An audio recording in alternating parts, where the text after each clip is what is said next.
जय जय श्री राधे। कार्तिक महात्म 11वां अध्याय। एक समय नारद जी ने व्यास जी से पूछने लगे कि हे व्यास जी, गृहस्थ आश्रम सब आश्रमों से उत्तम क्यों माना जाता है। तब व्यास जी ने कहा, जैसे सब नदियां समुद्र में आश्रय पाती हैं और सब जीव माता का आश्रय पाकर ही जीवित रहते हैं। छह प्रकार के हैं आश्रय पाकर जीवित रहते हैं, वह 6 प्रकार के हैं। भिक्षुक, ब्रह्मचारी, सन्यासी, विद्यार्थी, गुरु पूजक, यात्री तथा जीविका रहित, ये सब गृहस्थों का ही आश्रय पाते हैं। फिर व्यास जी बोले, हे नारद, अब तुम अति पुण्य देने वाला एक पुरातन इतिहास सुनो।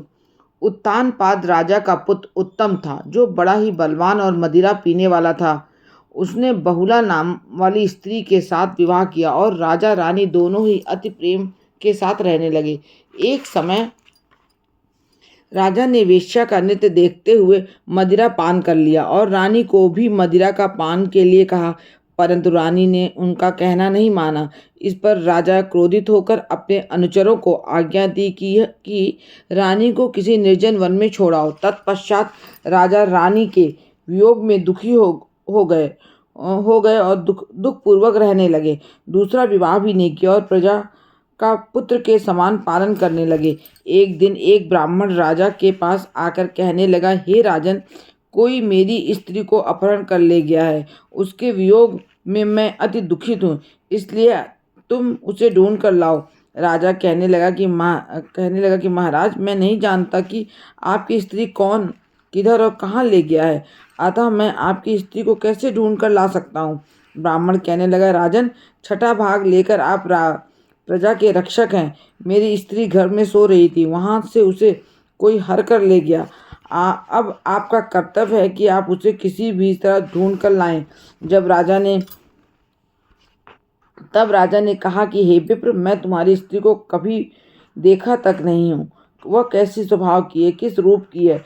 तब ब्राह्मण बोला कि यद्यपि कठोर वचन बोलने वाली, कुरूपा, काले रंग की तथा कर्कश स्वभाव वाली है, परंतु मैं उसकी कोई निंदा नहीं करता, क्योंकि वह मेरी पत्नी अर्थात अर्धांगिनी है। तब राजा कहने लगे, जब तुम्हारी स्त्री इतनी कुरूप और क्रूर स्वभाव वाली है तो तुम उसे लेकर क्या करोगे। मैं अति सुंदर और कल्याणकारी दूसरी स्त्री लाकर दे सकता हूँ। ब्राह्मण कहने लगा, राजन, मेरी स्त्री मेरे धर्म और कर्म की अर्धांगिनी है, उसकी रक्षा करना मेरा परम धर्म है।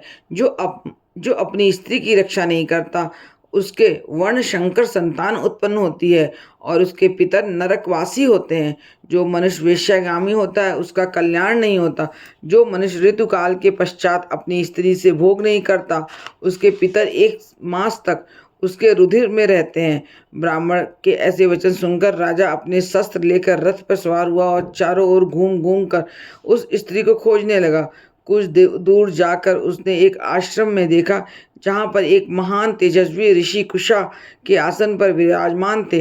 राजा को देखकर भी उस ऋषि ने राजा का कोई आदर सत्कार नहीं किया और बोला, मैं जानता हूँ तुम राजा उत्तानपाद के पुत्र हो, मगर तुम यहाँ किस कारण से आए हो। राजा कहने लगा कि हे मुनि, ब्राह्मण के घर में से कोई उसकी स्त्री को ले चला गया है। मैं उसी की खोज में इधर आया हूँ, परंतु आपने आर्घ्य आदि कुछ भी नहीं दिया और न ही किसी प्रकार का सत्कार किया। इसका क्या कारण है। ऋषि ने उत्तर दिया, राजन, तुम आर्घ्य योग होते हुए भी इस समय अब उसके पात्र नहीं हो, क्योंकि तुमने अपनी निरपराध स्त्री को वन में त्याग दिया है, जहाँ स्त्री का यह धर्म है कि वह तन मन धन से अपने पति की सेवा करे तथा उसकी आज्ञा का पालन करे। वहाँ पुरुष का भी वही धर्म है कि वह अपनी स्त्री का यथोचित सम्मान करे। जिस घर में स्त्रियों का मान नहीं होता है, वहाँ पर देवताओं का वास नहीं होता है। जहाँ स्त्रियों का अनादर होता है, वहाँ कभी सुख शांति नहीं हो सकती है। इतना सुन राजा लज्जा युक्त होकर पूछने लगा कि हे भगवान, आप भूत, भविष्य और वर्तमान तीनों काल के जानने वाले हैं, इसलिए कृपा करके बताइए, ब्राह्मण की स्त्री को कौन हर कर ले गया है। ऋषि कहने लगे, हे राजन, अदिति का पुत्र वालक नामक राक्षस उस ब्राह्मणी को उत्पालवलतम वन में हर कर ले गया है। सो जाओ और सो जाओ और उसको ढूंढकर ब्राह्मण का संयोग कराओ। राजा ने मुनि को प्रणाम किया और अपने रथ पर सवार होकर मुनि के बताए हुए मार्ग पर जाकर उत्पालवर्त वन में जा पहुंचे। जहाँ जाकर देखा कि एक स्त्री विल्प फल खा रही है। जैसा ब्राह्मण ने बताया था कि वैसा ही उसका रूप रंग देखकर राजा ने उन्हें पहचान लिया और कहा कि हे कल्याणी, तुम कौन हो? इस वन में कहाँ से आई? ब्रह्माणी बोली, मैं अतित्रात्र ब्राह्मण की पुत्री और विलास पुत्र की स्त्री हूँ। मैं अपने घर में अकेली सो रही थी कि बालक नाम वाला राक्षस मुझको हर कर यहाँ पर ले आया। यहाँ आने के बाद ना तो उसने किसी प्रकार का कष्ट दिया और ना ही मेरा सतीत्व नष्ट करने की चेष्टा की। इतना होने पर भी मैं यहाँ अत्यंत दुखी हूँ। राजा ने कहा कि हे ब्राह्मणी, वह राक्षस कहाँ गया? मुझको तुम्हारे पति ने ढूंढने के लिए भेजा। ब्राह्मणी ने कहा कि वह इस वन में आमुक स्थान पर गया है। तब राजा ने ब्राह्मणी के बताए हुए स्थान पर जाकर राक्षस को देखा। राजा को देखकर वह राक्षस उसके पैरों पर गिर पड़ा और कहने लगा कि राजन, मुझे क्या आज्ञा है? राजा ने कहा, हे निशाचर, तू इस ब्राह्मणी को क्यों लाया है? राक्षस कहने लगा कि राजन, जो हुआ सो हुआ। अब आप मुझे जो भी आज्ञा देंगे मैं प्रसन्नता पूर्वक इसका पालन करूंगा। तब राजा ने कहा, हे निशाचर, यदि तुम इस स्त्री के साथ विवाह करना चाहते हो तो देख देख यह अत्यंत कुरूपा है। यदि खाना खाने का इरादा है तो वैसा कहें। राक्षस कहने लगा, राजन, मेरे घर में अनेक अप्सराएं हैं। उनको छोड़कर मैंने कभी किसी के साथ भोग की इच्छा ही नहीं की। मैं मांस भी नहीं खाता हूँ। मैं तो केवल पूर्वजन्म के पापों का प्रायश्चित कर रहा हूँ। इस ब्राह्मणी का पति राक्षसों को मारने का मंत्र जानता है। अतएव जब हम यज्ञ का अन्न ग्रहण करने के लिए जाते हैं तो वह हमको वहाँ से भगा देता है, क्योंकि सब यज्ञों का वही आचार्य बनता है। इसी कारण उस ब्राह्मण को दुखी करने के लिए मैं उसकी स्त्री को हर लाया हूँ, क्योंकि बिना स्त्री के पुरुष कर्म का अधिकारी नहीं होता है। यह सुनकर राजा ने विचार किया कि यह राक्षस भी हमारी ही निंदा करता है। मुनि ने भी हमको अर्थ योग नहीं समझा।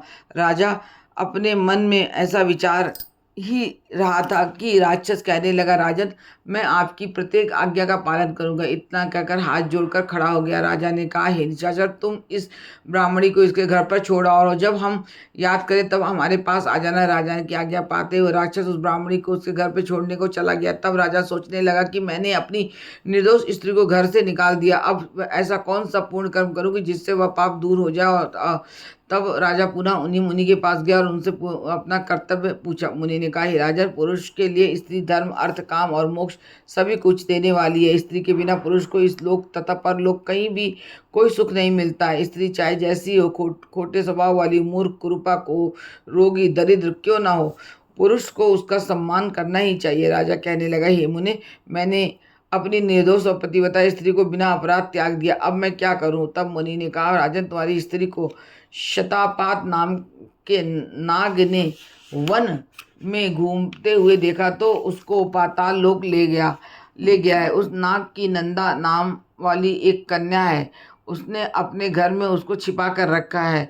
यह सुनकर राजा वहां से अपने घर आया और ब्राह्मण को स्त्री सहित अपने घर पे देखकर बहुत प्रसन्न हुआ। तत्पश्चात राजा ने बालक नामक राक्षस को याद किया, जो वह तुरंत ही राजा के पास आकर उपस्थित हो गया।